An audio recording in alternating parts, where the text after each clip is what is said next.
Lock के जो गुण सिद्धांत था उसकी हमने चर्चा की और हमने ये देखा कि गुणों का जो आधार है वह द्रव्य है। उनका कहना है कि हम गुणों का प्रत्यक्ष ज्ञान प्राप्त करते हैं और हम जानते हैं कि गुण निराधार नहीं रह सकते, इसलिए गुणों के आधार का नाम ही द्रव्य है। परंतु द्रव्य की सत्ता गुणों के समान प्रत्यक्ष नहीं हो सकती, उसकी सत्ता का ज्ञान हमें अनुमान के द्वारा होता है। उदाहरण के लिए रंग, वजन, कठोरता आदि गुणों के आधार पर हम कांच को द्रव्य मान लेते हैं। परंतु प्रश्न यह उत्पन्न होता है कि द्रव्य अपने आप में क्या है, उसका अपना स्वरूप क्या है। लोग कहते हैं कि द्रव्य अज्ञेय है, अर्थात द्रव्य के स्वरूप के संबंध में हम कुछ नहीं जानते। तात्पर्य यह है कि हम गुणों का प्रत्यक्ष करते हैं और इनके आश्रय का नाम जो है जिसे हम प्रदान करते हैं कि वह द्रव्य है, वह अज्ञात है। क्योंकि हम यह जानते हैं कि गुण निराधार नहीं रह सकते, निराश्रय नहीं हो सकते, इसलिए इनका आधार और आश्रय होगा ही, अवश्य होगा, और वह आधार और आश्रय जो है वह द्रव्य है।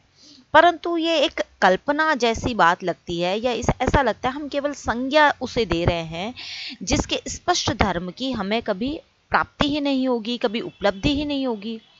तो उनका कहना है उपलब्धि हमें गुणों की ही होती है, और गुणों के जो आधार है, सन्निधान है, के कारण हम द्रव्य को जान लेते हैं, मान लेते हैं। इससे यह स्पष्ट होता है कि लॉक जो है बाह्यनुमेयवादी हैं, अर्थात बाह्य वस्तु जो है उसका ज्ञान हमें प्रत्यक्ष के द्वारा नहीं, अनुमान के द्वारा प्राप्त होता है। विश्व में अनेक द्रव्य हैं और सभी संज्ञा मात्र है और सरल प्रत्ययों के योग हैं। हम कुछ गुणों को देखते हैं और उनके आधार पर एक संज्ञा प्रदान कर देते हैं, और दूसरा सुनने वाला व्यक्ति जो होता है वह इन संज्ञाओं को सुनकर सरल प्रत्ययों की धारणा बना लेता है। उदाहरण के लिए मनुष्य, अश्व, सूर्य आदि सभी संज्ञाएं किसी वस्तु के सूचक हैं। हम कुछ गुणों को देखकर मनुष्य संज्ञा प्रदान कर देते हैं, और वास्तव में गुणों का आधार जो है वह तो अज्ञात है। यहाँ पे एक बात जो हमें ध्यान देने की है वह यह है कि लॉक जो है वह बाह्य वस्तु जो या बाह्य पदार्थ है उसका निषेध नहीं करते, उसे अनुमान के द्वारा गम्य या बोधजन्य मानते हैं। हम किसी बाह्य वस्तु को आम कहते हैं। यह आम केवल कुछ गुणों का संघात है, गुणों का हमें प्रत्यक्ष नहीं होता, अतः उनके आधार की कल्पना जो है वह सत है। इसलिए बाह्य वस्तु का वे निराकरण नहीं करते, इसलिए बाह्य वस्तु को बाह्य प्रत्यक्षवादी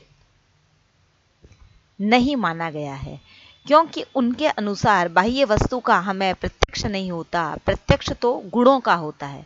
इस प्रकार लॉक के अनुसार द्रव्य विचार सरल नहीं, एक जटिल प्रत्यय है जो सरल प्रत्ययों का योग है। उदाहरण के लिए स्वर्ण एक द्रव्य है जो रूप, रंग, वजन आदि अनेक सरल प्रत्ययों का योग है। लॉक के अनुसार द्रव्य जो है वह मिश्र प्रत्यय है। इन मिश्र प्रत्ययों की उत्पत्ति तीन सरल प्रत्ययों के योग से होती है: मूल गुण, उपगुण, निष्क्रिय और सक्रिय शक्ति। हम किसी भौतिक वस्तु को द्रव्य मान लेते हैं क्योंकि उसमें ये तीन प्रत्यय पाए जाते हैं। इसी प्रकार हम आध्यात्मिक द्रव्यों को भी मान लेते हैं। द्रव्य के जो प्रकार हम देखते हैं वह तीन हैं: भौतिक यानी कि जड़ द्रव्य, आध्यात्मिक जिसे हम आत्मा कहते हैं, और तीसरा है ईश्वर। हम ने देखा कि आकार, विस्तार, घनत्व, स्थिति, गति, संख्या आदि जड़ द्रव्यों के गुण हैं। इन गुणों का स्पष्टतः संवेदन होता है, अतः इनके आधार पर जड़ द्रव्य या शरीर की सत्ता सिद्ध होती है। यदि गुणों की अनुभूति होती है तो इनका आधार भी अवश्य होना चाहिए।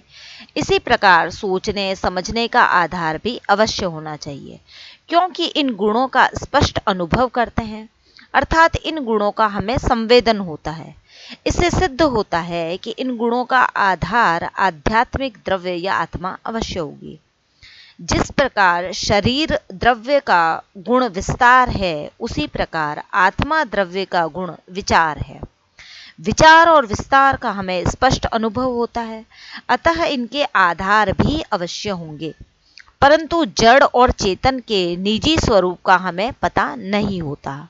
हम केवल गुणों को ही जानते हैं। इसी प्रकार लौक ईश्वर की भी सत्ता को सिद्ध करते हैं। ईश्वर परम पुरुष है, वह मानवीय ज्ञान, अनंत सुख आदि से संपन्न परम पुरुष है। लॉक का जो द्रव्य संबंधी सिद्धांत है वो महत्वपूर्ण तो अवश्य है, परंतु कुछ अस्पष्ट है। हम देखते हैं कि लॉक कहते हैं कि द्रव्य की सत्ता है और यदि इसका अस्तित्व है तो वह अवश्य बोधगम्य होगा, परंतु लॉक द्रव्य की सत्ता को बोधगम्य न मानकर अज्ञेय मानते हैं। अज्ञेय तो ज्ञान का विषय नहीं बन सकता, अतः हम ये नहीं कह सकते कि द्रव्य है और अज्ञेय है। दूसरी बात जो है वो हमारे सामने आती है वह यह कि द्रव्य है तो द्रव्य आधार होगा और गुण आधेय होंगे, परंतु आधार और आधेय का संबंध किस प्रकार का होता है?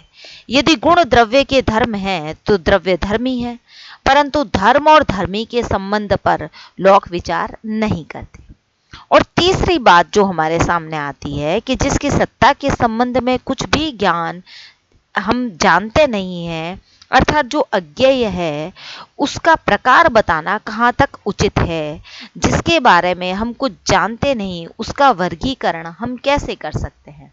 इस प्रकार ये कुछ विचारणीय प्रश्न हैं जो द्रव्य संबंधी लॉक के विचार हैं, उनके ऊपर हमें एक दृष्टि प्रदान करते हैं, एक चिंतन के बिंदु प्रदान करते हैं और उस पर हम सोचकर आगे बढ़ सकते हैं। हम ये विचार कर सकते हैं कि वास्तव में लॉक के द्रव्य संबंधी विचार कितने संतोषप्रद हैं, कितने स्वीकार करने योग्य हैं।